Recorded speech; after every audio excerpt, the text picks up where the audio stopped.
মানব না কোনো বাধা, জীবনটা আমার আফসোস নেই আর, হোক না যা হবার। এলে জীবনে তুমি, জেলে নতুন আলো, জানি না কি হলো এই মন হারালো। ভালোবাসা ফিরে এলো,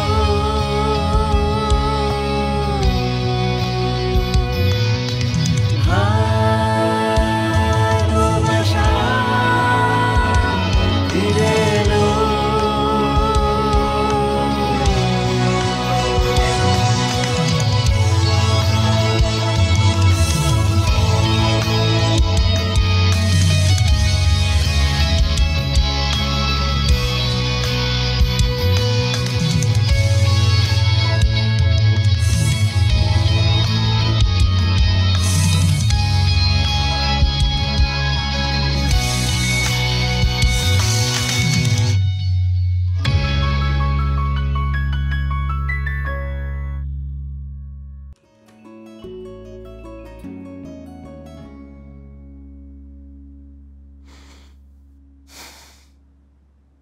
কখন থেকে শুয়ে আছে? আসার পর থেকেই শুয়ে আছে। কোনো কিছু খাচ্ছেও না, কথাও বলছে না, এমনকি কাঁদছেও না। খুব ভয় পাচ্ছি। ও সেলিন, কেন বাড়িয়ে বলছো? আমি তো শুধু একটু একা থাকতে চাইছি।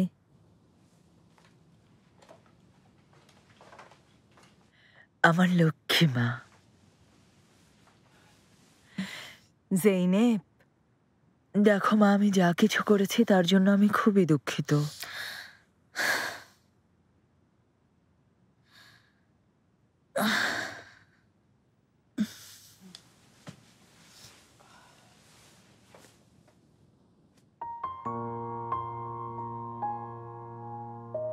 বাদ দাও আম্মা, এসব ভেবে মন খারাপ করো না। এসব আমরা অনেক আগেই ভুলে গেছি, আর এখন এর চাইতেও খারাপ পরিস্থিতির মধ্যে দিয়ে যাচ্ছি। আবার সব ঠিক হয়ে যাবে মা। তোমরা দুজন একসাথে কত কিছু সামলে নিয়েছ, এটাও সামলে নিতে পারবে, দেখো মা। তুমি কি এটা সত্যি বিশ্বাস করো? অবশ্যই আমি বিশ্বাস করি জেইনেব। আর তুমি সবসময় বলো না ফাতি সব সামলে নিতে পারে। দেখো ও এবারও সামলে নিতে পারবে, তুমি শুধু ওর উপর বিশ্বাস রাখো। আম্মা, আমি খুবই ক্লান্ত আর এখন খুব অসহায় লাগছে। আমাকে একা ছেড়ো না, ঠিক আছে? না মা, আমি তোমার পাশে আছি, সব সময় থাকবো, তোমাকে কখনোই একা ছাড়বো না। কিন্তু প্লিজ তুমি উঠে দাঁড়াও, নিজেকে শক্ত করো। আমিও সন্তানের জন্য নিজেকে ধরে রেখেছিলাম। আমি কিন্তু ওই শয়তানগুলোর সাথে আর ওই হায়নাগুলোর সাথে একাই লড়াই করেছি। কিন্তু তুমি কত ভাগ্যবান দেখো, তোমার সাথে তোমার আপনজনরা আছে, তোমার ভালোবাসার অনেক মানুষরা আছে যারা এই সময় তোমাকে সাপোর্ট করবে। উঠে দাঁড়াও মা, নিজের সন্তানের জন্য ঘুরে দাঁড়াও, সন্তানের সামনে নিজেকে মজবুত রাখো। তুমি তো জেদি জেইনেব, নাকি তুমি শুধুই টর্নেডো? হ্যাঁ জেইনেব, সাহসী মেয়ে, আমরা সবসময় তোর পাশে আছি। আমরা তোমাকে কখনো একা ছাড়তে পারি ভাবি?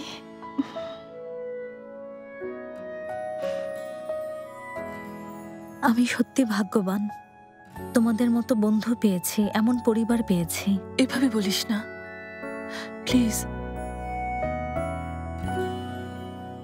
বুঝতে পেরেছো বাবা? সব ধরনের পরিস্থিতিতে তোমার যে কোনো বিপদে আমি তোমার পাশে আছি। যতই রাগ থাকুক, মতভেদ থাকুক, যাই হোক, আমরা হলাম বাবা ছেলে। আমি জানি বাবা, থ্যাংক ইউ। আচ্ছা উকিল সাহেব, এরতানের এই অভিযোগটা কতটা সিরিয়াস? বাদীর জবানবন্দির উপর তৈরি করা প্রতিবেদন অনুযায়ী আপনার বিরুদ্ধে ইচ্ছাকৃতভাবে আঘাত করার অভিযোগ আনা হয়েছে। সত্যি কথা বলতে এই অভিযোগটা আমাদের জন্য জামিন করানোর ক্ষেত্রে ঝুঁকিপূর্ণ হয়ে গেছে। আরে ওই লোকটা আমার অসুস্থ প্রেগনেন্ট ওয়াইফের হাত ধরে টানাটানি করছিল, খারাপ ব্যবহার করছিল, তাই আমি রেগে গিয়ে এরতানকে আঘাত করেছি। তাতে কি এমন হয়েছে? আপনার জানা মতে এমন কেউ আছে যে ঘটনাটা দেখেছে? হ্যাঁ আছে, এটা মুস্তাফাও দেখেছে। মুস্তাফাটা কে? ও আমার ড্রাইভার। দেখুন, মুস্তাফা সাহেবকে সাক্ষী হিসেবে দেখাতে পারি, কিন্তু এতে খুব একটা লাভ হবে না, কারণ মুস্তাফা সাহেব আপনারই একজন কর্মচারী। এটি বিচারকের সামনে নেতিবাচক প্রভাব ফেলতে পারে, আর আপনার আগের স্টেটমেন্টের কথাও মাথায় রাখতে হবে। তাহলে আর কি করতে পারি উকিল সাহেব? নিরপেক্ষ সাক্ষী বের করতে হবে, না হলে মামলাটা জজের ইচ্ছের উপর চলে যাবে। ফাতে, আর কি কেউ ঘটনাটা দেখেছে? তোমার মনে আছে? হায়দার ভাই, আমার আর কিছুই মনে নেই। ওই শয়তানটাকে আমার স্ত্রীর হাত ধরে টানাটানি করতে দেখে নিয়ন্ত্রণ হারিয়ে ফেলেছিলাম।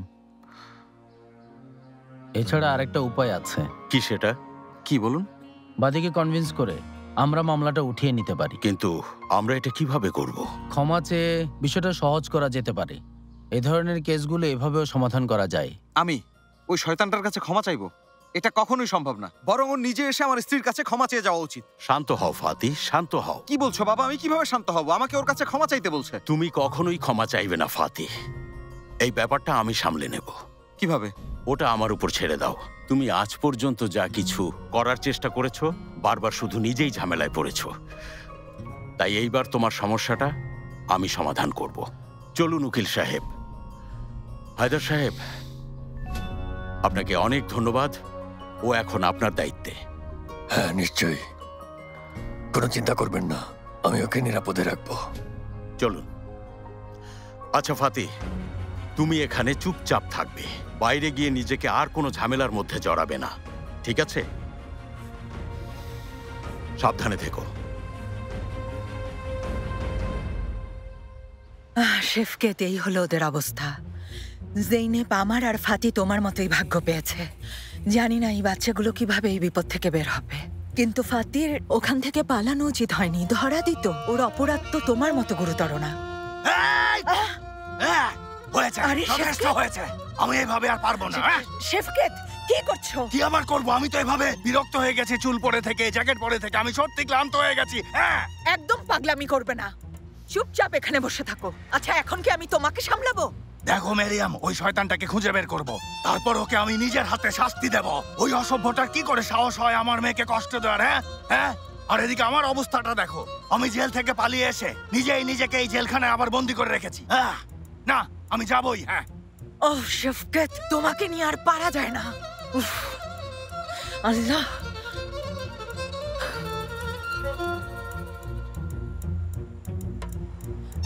জৈনেব, মামার দেখো, আমি জানি এখন তোমার খুব মন খারাপ। তোমার বাবা সবকিছু জেনে একদম পাগল হয়ে গেছে। তুমি একটু এখানে আসবে প্লিজ? ঠিক আছে মা, ঠিক আছে, রাখছি। শেফকেত, তুমি একটা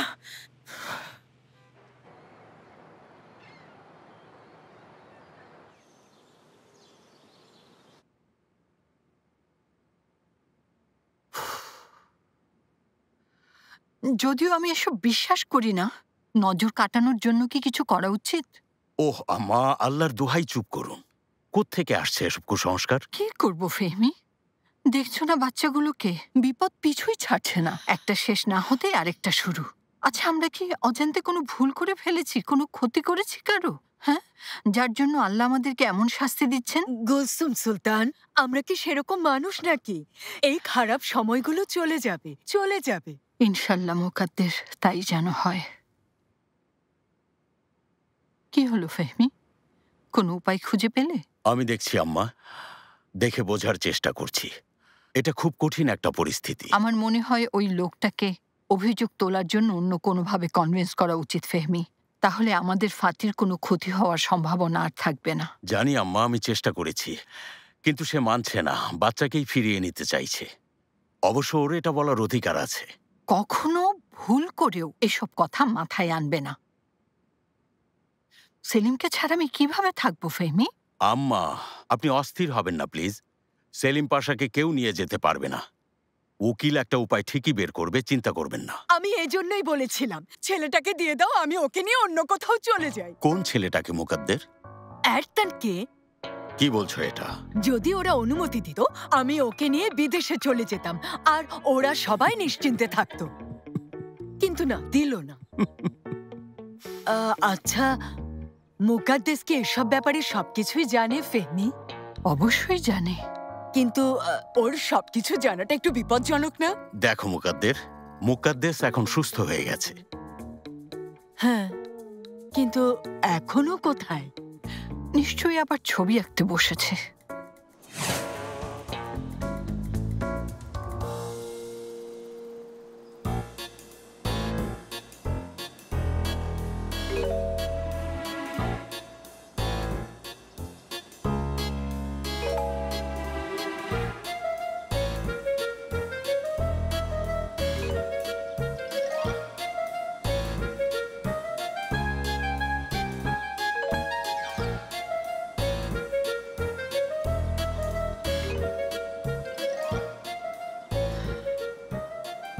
তোমার লজ্জা হওয়া উচিত মুকাদ্দেস। কেন, কি হয়েছে? এসব কি মুকাদ্দেস? কেন ছবি? এটা আবার কেমন ছবি? এসব কি মুকাদ্দেস? তোমার শিক্ষা হয়নি? এটা কেমন ছবি? কেন, কেমন ছবি আবার? এখন কি তোমার থেকে আমাকে আর্ট শিখতে হবে মুকাদ্দের? আরে রাখো তোমার আর্ট। তোমার এসব পাগলামিকে আর্ট বলছো? এগুলো পাগলামি না মুকাদ্দের, এটা হলো শিল্প, আর শিল্পের কোনো সেন্সরশিপ নেই। এই রাখো, শিল্প শিল্প বলে আর চেঁচিও না। তুমি এখনো পাগল, তুমি আসলে এখনো ঠিক হওনি। আমাকে বোকা বানাতে পারবে না মুকাদ্দেস। মুকাদ্দের, তুমি এতটা অজ্ঞ আমি ভাবতে পারছি না। কিভাবে একজন মানুষ এভাবে কথা বলতে পারে? তুমি দেখছি শিল্পের ব্যাপারে আসলে তেমন কিছুই জানো না। এই ব্যাপারে তোমার কোনো জ্ঞানই নেই। আচ্ছা, তুমি স্কুলে গিয়ে কি করেছো? পড়াশোনা করোনি কিছু? হ্যাঁ, থামো। তুমি এই ছবিতে ওই জেইনেবের প্রতি তোমার তীব্র ঘৃণা প্রকাশ করছো। কিন্তু মুকাদ্দের, আমি তো নিজেকে এভাবেই সুস্থ রাখতে চাইছি। মুকাদ্দেস, আমি সবাইকে বলে দেব, ডাক্তারকে ডেকে তোমার ছবিগুলো দেখাবো।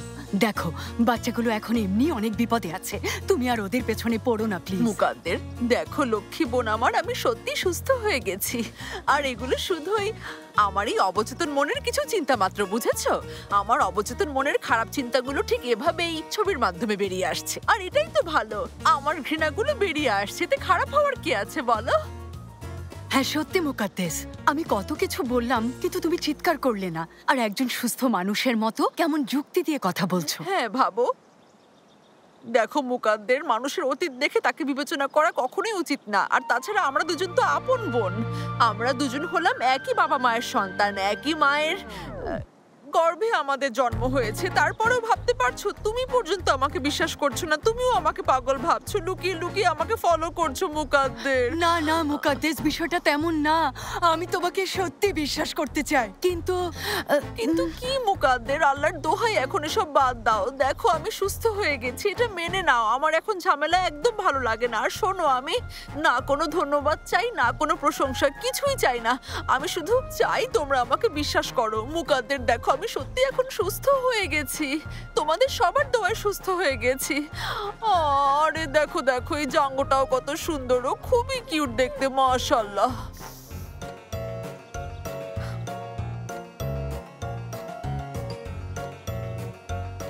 মুকাদ্দেস, আমি তোমার কাছে ক্ষমা চাইছি বোন, ভুল হয়ে গেছে। মুকাদ্দের, মুকাদ্দেস।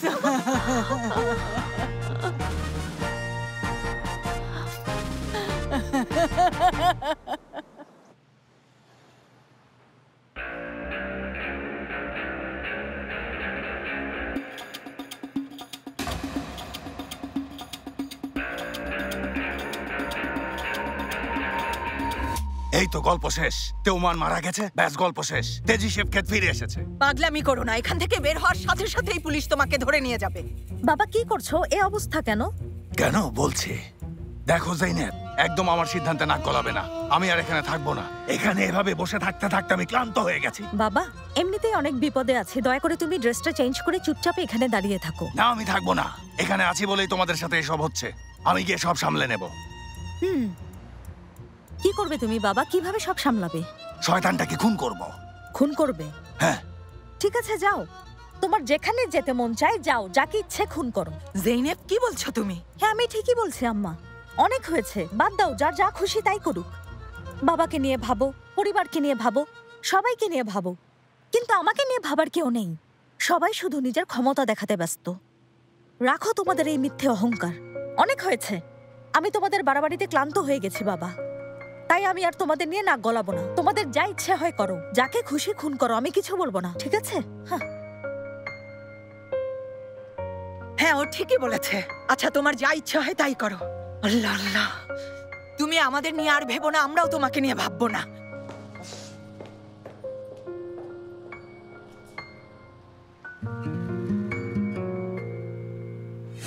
দেখলে তো আম্মা, বাবা আসলে এমনই, কোনো কিছু করতে বললে করবে না, নিজের যা মন চায় সেটা করবে। আমি জানি জৈনেব, আমি জানি। জেদি আর একরোখা। তোমাকে এই অবস্থায় এত দূর আসতে হলো। তাতে কি হয়েছে আম্মা? কোনো সমস্যা নেই। বাড়িতে থাকতে আমারও ভালো লাগছে না। ফাতিকে ছাড়া বাড়িটা খালি খালি লাগছে।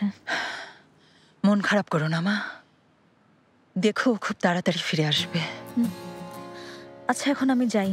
আমি তোমাকে পৌঁছে দিই? না না, আমি ট্যাক্সি দাঁড় করিয়ে রেখেছি, আসছি আম্মা। ঠিক আছে জৈনেব, আমিও আর কিছুক্ষণ এখানেই ঘুরে, তারপর দেখি ওর রাগ কমে গেলে ওর সাথে কথা বলবো। ঠিক আছে, সাবধানে যেও। তুমিও সাবধানে যেও, মন খারাপ করো না।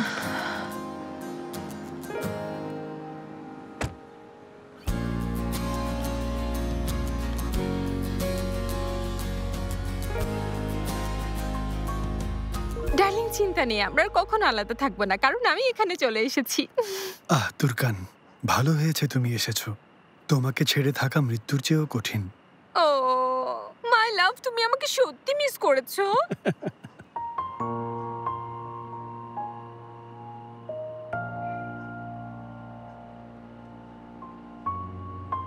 আরে মনে হয় দেখে ফেলেছে, পালাও।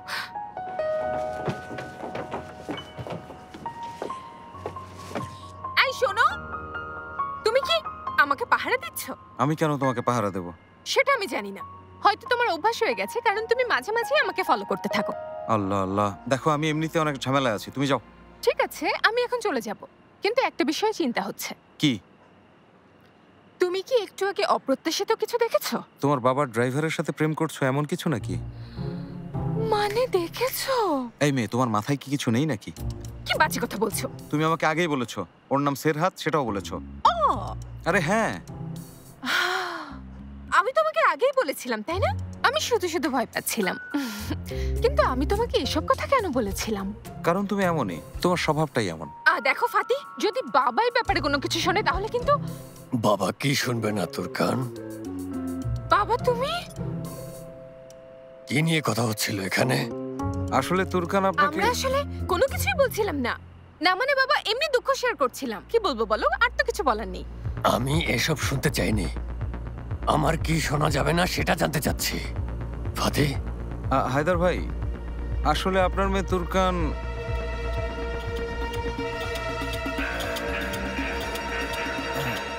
খুব ভালো একটা মেয়ে। আমরা দুজন এখানে দাঁড়িয়ে কষ্ট শেয়ার করছিলাম। আসলে তেমন গুরুত্বপূর্ণ কিছু না, আপনার না শুনলেও চলবে। তুমিও তাই বলছো?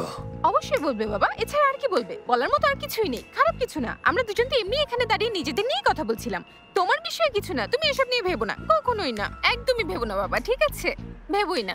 তুরকান তুমি এখন যাও, গিয়ে বাবা আর আমার জন্য কফি নিয়ে এসো। আমরা তোমার হাতের কফি খেতে চাই। আমি হ্যাঁ বানাবো, অবশ্যই, কেন বানাবো না? একটু কফি তো খেতে চেয়েছো, ঠিক আছে আমি এখনই বানিয়ে আনছি। তাহলে কফি বানাতে যাচ্ছি। যাচ্ছি।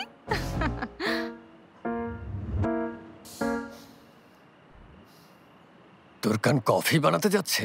সমস্যা নেই ভাই, মানুষ বদলে যায়। যাই হোক ফাতি। হ্যাঁ বলুন ভাই।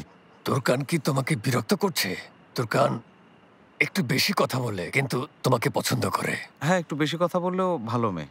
তোমরা না থাকলে আমি কখনোই আইফেরকে বিয়ে করতে পারতাম না। তুরকানকে রাজি না করালে আমি আমার ভালোবাসাকে হারাতাম। আমি তোমাদের কাছে অনেক ঋণী। বলো তুমি আমার কাছে কি চাও? আসলে ভাই, আমি আপনার কাছে একটা সাহায্য চাই। অবশ্যই বলো ফাতি। আসলে আমি আমার ফোন থেকে ফোন করতে পারছি না, ওরা ট্র্যাক করতে পারে। আপনার ফোন থেকে ফোন করতে পারি? আমি তোমাকে একটা ফোন দিচ্ছি যেটা ট্র্যাক করা যাবে না। থ্যাংক ইউ ভাই।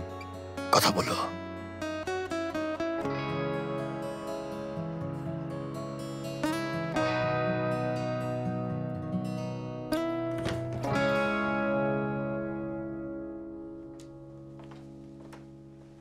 ভাবি, তোমার ফোন এসেছে। হ্যালো জেনেব, আমি ফাতি, তোমাকে খুব মিস করছি। ভাবি, আমি নিচে আছি। আমিও। সুইটহার্ট, কেমন আছো? ভালো, চিন্তা করো না একদম। জেনেব, আমাকে সত্যি বলো।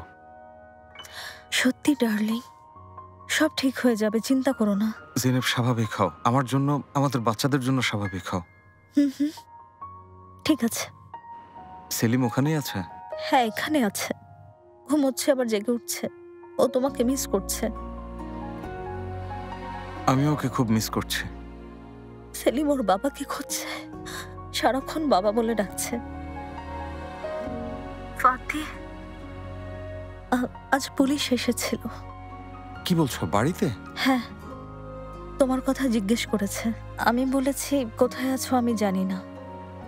জেনেব, চিন্তা করো না, সব ঠিক হয়ে যাবে। আমি জানি ফাতি, সব ঠিক হয়ে যাবে, তবুও খারাপ লাগে। কি করব বলো? জেনেব, আমি জানি, কিন্তু তুমি মন খারাপ করো না প্লিজ। দেখো, তোমাকে এখন শক্ত থাকতে হবে। তোমাকে শক্ত হয়ে থাকতে হবে, কারণ জানো, আমি তোমাকে দেখে সাহস পাই, ঠিক আছে? আচ্ছা আচ্ছা, সবাই ভালো আছে, চিন্তা করো না। তুমি কেমন আছো? কোথায় আছো? জেনেব, আমি হায়দার ভাইয়ের ওখানে আছি, ভালো আছি, তুমি চিন্তা করো না। কি করার প্ল্যান করছো? বাবা আজকে এখানে কিছু উকিল নিয়ে এসেছিল, ওনারা কোনো একটা উপায় বের করার চেষ্টা করছে। ইনশাল্লাহ উপায় বের হবেই। কিন্তু আমি মনে হয় ওনাদের জন্য অপেক্ষা করতে পারবো না। ফাতে, অনুরোধ করছি, এবার ওনারা যা বলবেন তুমি সেটাই করবে। নিজেকে আর কোনো বিপদে জড়াবে না। ঠিক আছে হানি। আমাকে কথা দাও তুমি আর কোনো ঝামেলা করবে না। কিন্তু জেনেব, আমাকে তুমি কথা দাও ফাতি। ঠিক আছে, তোমাকে কথা দিচ্ছি, আমি আর কোনো ঝামেলা জড়াবো না। তোমাকে অনেক ভালোবাসি হানি। আমি আর থাকতে পারছি না, বাড়ি ফিরে আসবো। না ফাতি, এখন না। কিন্তু তুমি এভাবে বললে আমি আর নিজেকে ধরে রাখতে পারি না জেনেব। ডার্লিং, একটু ধৈর্য ধরো, কয়েকটা দিন ওখানেই থাকতে হবে, ঠিক আছে? আমি বিশ্বাস করি তুমি সব সামলে নিতে পারবে। আসলেই তুমি বিশ্বাস করো? অবশ্যই বিশ্বাস করি ফাতি, তুমি সব সামলে নিতে পারবে। আমাকে সেলিমের একটা ছবি পাঠাও না। ঠিক আছে, পাঠাও। ফাতি, ছবি পাঠাতে হলে তোমাকে আগে ফোনটা রাখতে হবে। ঠিক আছে। আচ্ছা, রাখছি তাহলে। ঠিক আছে, সাবধানে থেকো। রাখছি honey, good night. Good night. জেনেব। হ্যাঁ বলো। আমিও তোমাকে অনেক ভালোবাসি। আমার জীবনে আসার জন্য তোমাকে অনেক ধন্যবাদ। আচ্ছা, রাখছি। আচ্ছা।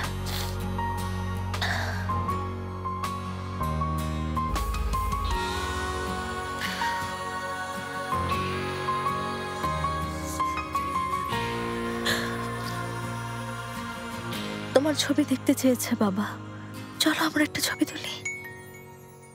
এসো, দুজনে মিলে ছবি পাঠাই। এসো বাবা, এদিকে তাকাও তো আমার লক্ষ্মী সোনাটা, এদিকে তাকাও না বাবা।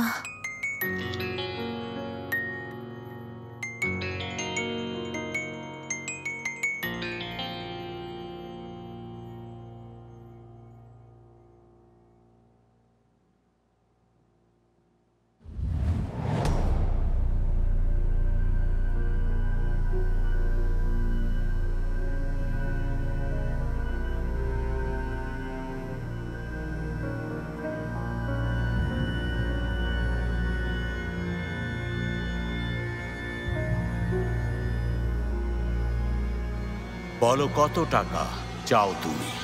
আমাকে টাকা দিয়ে কিনতে পারবেন না ফেমি সাহেব। চুপ করো অসভ্য। দুনিয়াতে এমন কোনো মানুষ নেই যাকে টাকা দিয়ে কেনা যায় না, আর তোমার মতো লোফারকে সহজেই কেনা যায়। বলো, এখন বলো, কত টাকা চাও? দেখুন ফেমি সাহেব, আপনি অনেক বড় ভুল করছেন। 1 লক্ষ লিরা।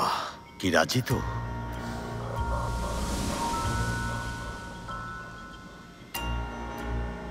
পাঁচ লক্ষ লিরা। বলো, রাজি? এবার আপনারা আমাকে কিনতে পারবেন না। আমাকে আমার ছেলের কাছ থেকে কিছুতেই আলাদা করতে পারবেন না। 700-800 মিটার যথেষ্ট তো? এটা আবার কি বুঝলাম না। গভীরে, অনেক গভীরে।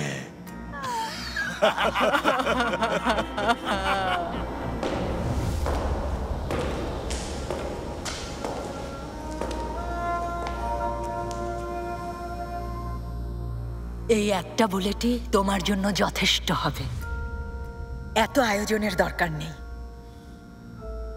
আশা করি একটাতেই কাজ হয়ে যাবে।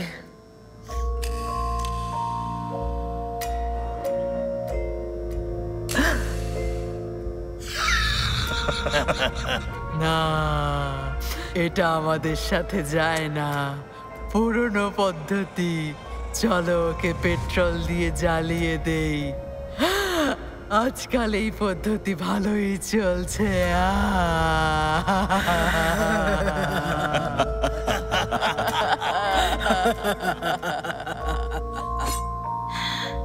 চলো সবাই মিলে আগে ওর চামড়া তুলে নেই, তারপর ওর গায়ে লবণ ছিটিয়ে দেব। না, বডিটা নষ্ট করবেন না। ওকে কুকুরের খাবার বানাবো। জাঙ্গো মাংস খুব পছন্দ করে।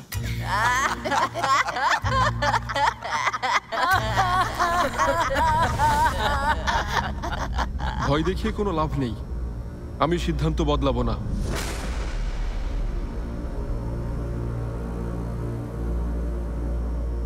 ওয়ালিদে সুলতান, বলুন আপনার কি সিদ্ধান্ত?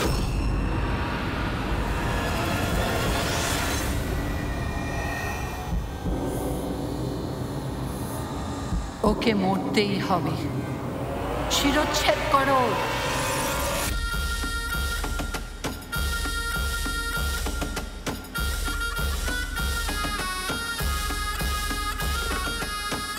আপনার যেমন আদেশ সুলতানা।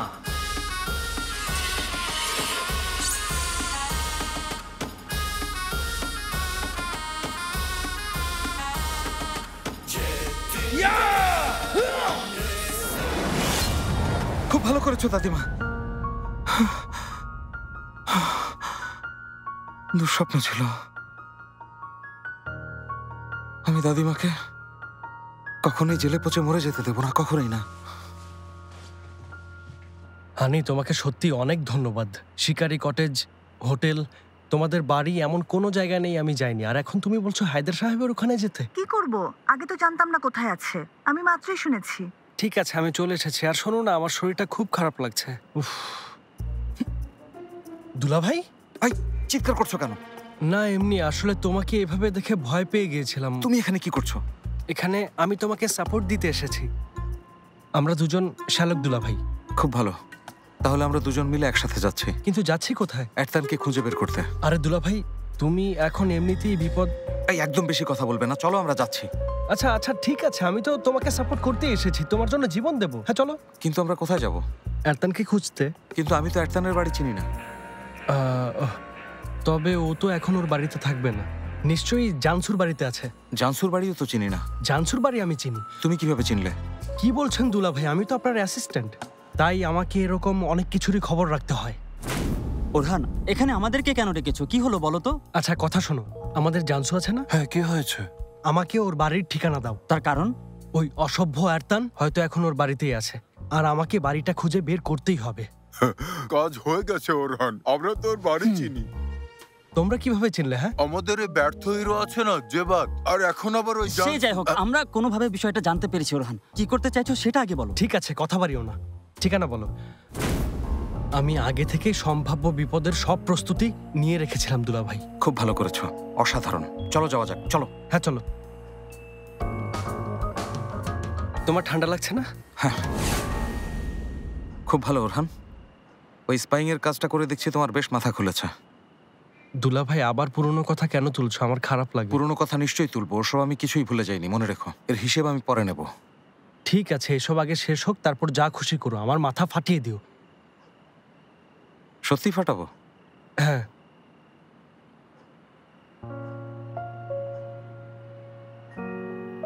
ওরহান,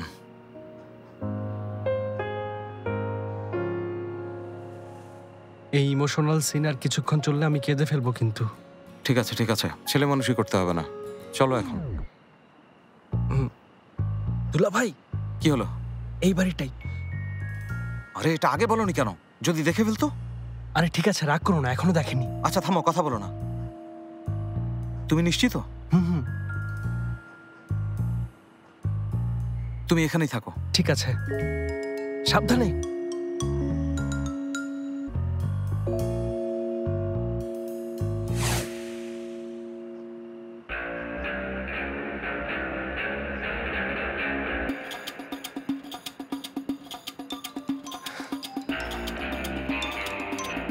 দুলা ভাই নেই। নেই মানে? না, এখানে নেই। আল্লাহ আল্লাহ, কিন্তু এটা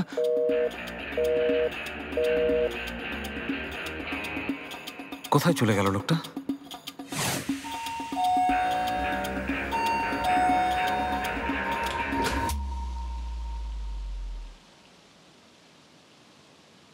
তুমি কেন এখানে এসেছো?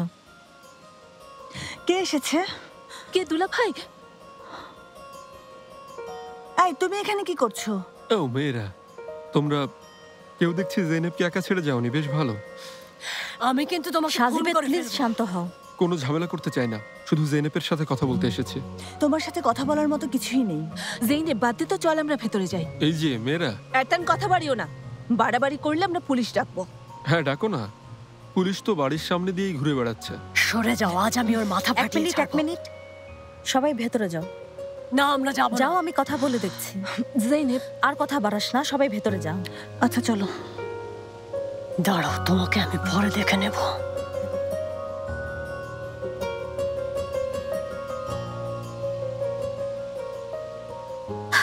কি সমস্যা তোমার? কি চাও?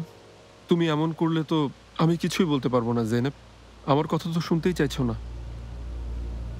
কেন? আমি কি করেছি? কিভাবে দাঁড়িয়েছো দেখো, দেখেই বোঝা যাচ্ছে তুমি আমার কথা শুনতে চাও না, কিন্তু তোমাকে আমার কথা শুনতেই হবে। তোমার এই ছোট্ট ব্রেন নিয়ে তুমি কি প্ল্যান করছো আমি জানি না, কিন্তু যা চাইছো তা কখনো পাবে না। ঠিক বলছো তো, সময় এলে সেটা সবাই দেখবে। কিন্তু জেনেব, আমি তোমাকে সমাধানের একটা সুযোগ দিয়েছিলাম। যদি তখন টাকাটা দিয়ে দিতে, তাহলে আজ তোমাদের সাথে সব কিছুই হতো না। তুমি যে কতটা নিচ সেটাকে তুমি জানো এরতান। তোমার উদ্দেশ্য যে ছেলেকে পাওয়া না, সেটা আমি আগেই জানতাম। ভুল বুঝছো জেনেব, আমার উদ্দেশ্য টাকা নেওয়া না। আমি চাইলে ছেলেকে আরো অনেক আগেই নিয়ে যেতে পারতাম। আমি ওকে ওর সুন্দর পরিবার থেকে আলাদা করতে চাইনি। আমার ছেলে অন্য কাউকে বাবা ডাকছে, ওর খুশির জন্য সেটাও মেনে নিয়েছিলাম। কিন্তু তোমরা আমার সাথে কি করেছো? আমাকে রিফিউজির মতো আমেরিকা, রাশিয়ায় পাঠিয়ে দিয়েছো। এমনকি মরার জন্য একটা দ্বীপে ছেড়ে এসেছিলে। কোমায় চলে গিয়েছিলাম, তোমাদের জন্য স্মৃতিশক্তি হারিয়েছি। তাতেও হয়নি, বাচ্চার মতো আমাকে বোকা বানিয়েছো, আমাকে অসম্মান করেছো। এসব তোমারই কর্মের ফল। তোমরা কেমন মানুষ বলো তো? আবার এভাবে বলছো আমার অতীতকে ভুলিয়ে রাখতে তোমরা আমাকে বাড়িতে ঢুকিয়েছিলে, আমার বন্ধু সেজেছিলে। লজ্জা হওয়া উচিত তোমাদের। তোমাকে আমরা আমাদের বাড়িতে ঢুকিয়েছিলাম, আমাদের জীবনটা তুমি পুরো বিষিয়ে তুলেছিলে। কত তাড়াতাড়ি ভুলে গেছো। এখন এসে ভালো মানুষ সাজছো। যাও, চলে যাও। চলে যাচ্ছিলাম জেনেব, চলেই যেতাম। তাহলে যাওনি কেন? না গিয়ে কেন আমাদের জীবনটা এভাবে বিষিয়ে তুলেছো? কেন আমাদের সবাইকে বিরক্ত করছো?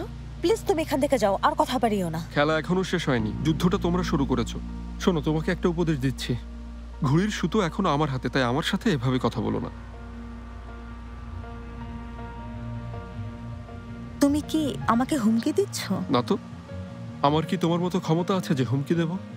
এরপর আমাদের কোর্টে দেখা হবে, আমি সেটাই বলছি। তোমার যা ইচ্ছে হয় করতে পারো। তোমার হুমকিতে আমি জেনেব ভয় পাই না। এরতান, এক মিনিট, কথা শেষ হয়নি। তুমি আর কি চাও? হ্যাঁ, সেলিমকে আর তোমাকে চাই।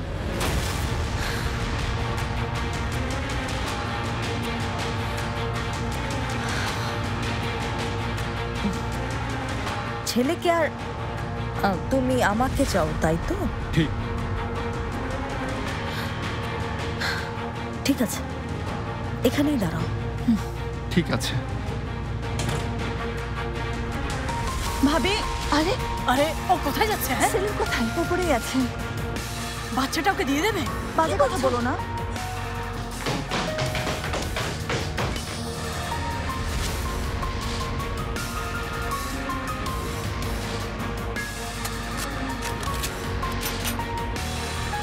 জেনেব দাঁড়া। এই তুই পাগল হয়ে গেছিস? পিস্তল নিয়ে গেছে। ফাতিক চলো। জেনেব দাঁড়া। জেনেব থাম। জেনেব কি করছো? থামো, পাগলামি করো না। আরেকবার বলো দেখি তুমি কি চাও। কি হলো বলো? জেনেব, তুমি তোমার বাচ্চার বাবাকে খুন করবে? ভুলেও আমার বাচ্চার নাম আর কখনো মুখে আনবে না আরতান, তাহলে তোমাকে আমি খুন করে ফেলবো। ভাবি প্লিজ তুমি একটু শান্ত হও প্লিজ। হ্যাঁ, এই শয়তানটার জন্য নিজেকে আর নিচে নামাস না। মেয়েরা তোমরা সবাই ভেতরে যাও।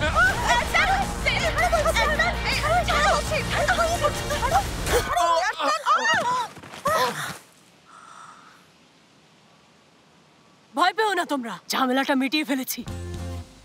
আচ্ছা শোনো, হাতে যখন এই জিনিসটা আছেই, ওকে কি বাগানে নিয়ে এখন পুঁতে ফেলবো? তুমি কি বলো ফাদিক? এসব কি বলছো সাজেবেদ? মরেনি, বেঁচে আছে। জেনেব আমার সাথে আয়, চল ভেতরে চল।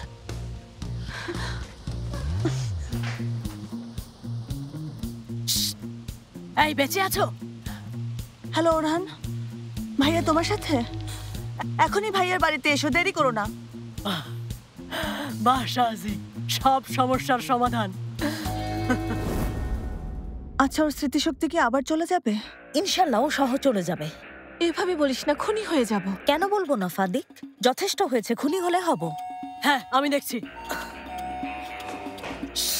এই শোনো, ওই শয়তানটার কাছ থেকে একদম চোখ সরাবে না তোমরা, ঠিক আছে? এক মিনিট, আমরা তো কাউকে কিছু জানাইনি তাই না? না জানাইনি। আমি মনে হয় ওরহানকে জানিয়েছিলাম, হয়তো ওই এসেছে। জেনেব, ফাতি সুইটহার্ট, তুমি এসেছো। হানি তুমি ঠিক আছো? ভালো হয়েছে তুমি এসেছো। আরে এই বদমাশটা এখানে কি করছে? ও এখানে এসেছিল সেলিমকে নিয়ে যেতে, আর আমি রাগের মাথায় ওর দিকে পিস্তল ধরেছিলাম। গুলি করনি তো? না না, গুলি করিনি ফাতি, পিস্তল খালি ছিল, আমি ওকে শুধু ভয় দেখাচ্ছিলাম। আপু তোমরা এসব কি করছো? আরে আমরা কিছুই করিনি। হ্যাঁ আমি করেছি। তুমি ওকে মেরেছো? হ্যাঁ আমি মেরেছি। মারা গেছে? আরে না না, এত জোরে মারিনি যে মরে যাবে। আমি তো শুধু ওর মাথায় এটা দিয়ে ঠাস করে একটা বাড়ি দিয়েছি। আমার কাছে এটা খুবই সামান্য আঘাত, তোমাদের কাছে সিরিয়াস হতে পারে। এসব ট্যালেন্টের ব্যাপার, তাই না? জেনেব তুমি এসব কি করেছো? কি করেছি মানে? পরিবারকে রক্ষা করেছি। তুমি পরিবারকে এভাবে রক্ষা করছো? আমাকে এত বুঝিয়ে এখন তুমি এসব করছো? এক মিনিট ফাতি, তুমি হায়দার সাহেবের বাড়ি থেকে বেরিয়ে এখানে কেন এসেছো? তুমি কথা ঘুরাবে না। কথা ঘুরাচ্ছি না। নিজেকে বুদ্ধিমান ভেবো না। না আমি ভাবছি না। তোমাকে খুব মিস করেছি। আমিও মিস করেছি। ঠিক আছে ঠিক আছে, শান্ত হও। এখন কি করব?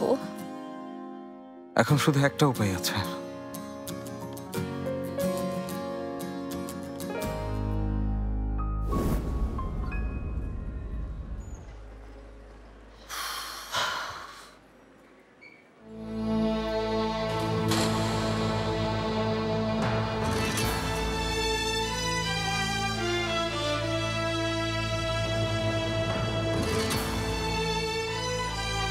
সুইটহার্ট, ফাতি তুমি ভয় পাবে না কেমন? 3 দিনের মধ্যেই বেরিয়ে আসবে, একদম ভয় পাবে না। আমি তোমাকে একা রেখে যাচ্ছি, সেজন্য ভয় পাচ্ছি। ডার্লিং, আমি একদমই একা নেই, এদিকে দেখো সবাই সাথে আছে। দুলা ভাই, আমরা সবাই আপুর সাথেই আছি। আমিও আছি, আমি ওদের খেয়াল রাখবো। তুমি শুধু নিজের খেয়াল রেখো ফাতি। জেনেব আর বাচ্চাকে নিয়ে ভেবো না, আমরা সবাই তো এখানে আছি। ভাবিকে একা ছাড়বো না, সবসময় সাথেই থাকবো। ফাতি তুমি একদম ভয় পেও না বাবা, আদালত অবশ্যই ন্যায় বিচার করবে। তুমি সাহস হারিও না বাবা, মামলাটা আমরাই জিতবো। মন খারাপ করবে না, আর তাড়াতাড়ি ফিরে এসো কেমন? ফিরে আসবো সুইটহার্ট, তোমাকে কথা দিচ্ছি ফিরে আসবো। আমাকে ভালোবাসতে ভুলে যেও না হানি। পাগল, কেউ কখনো শ্বাস নিতে ভুলে যায়?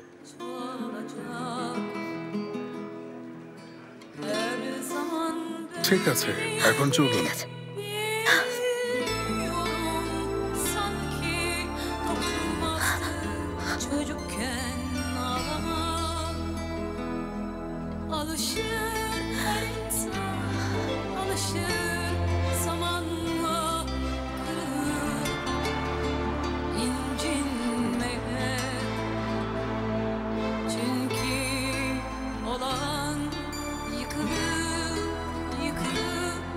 Yeniden ayağa kalk.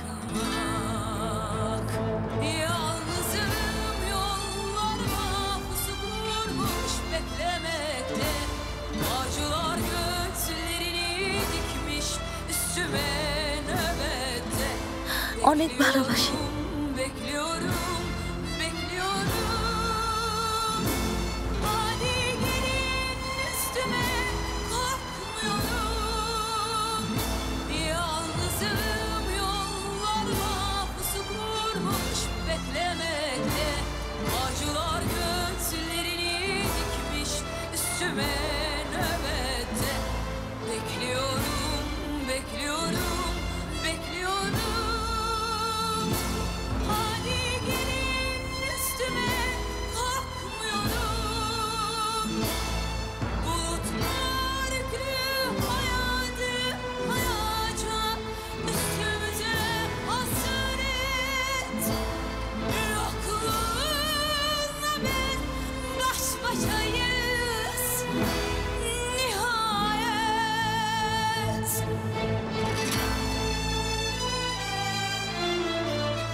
Zeynep কি হলো মামা?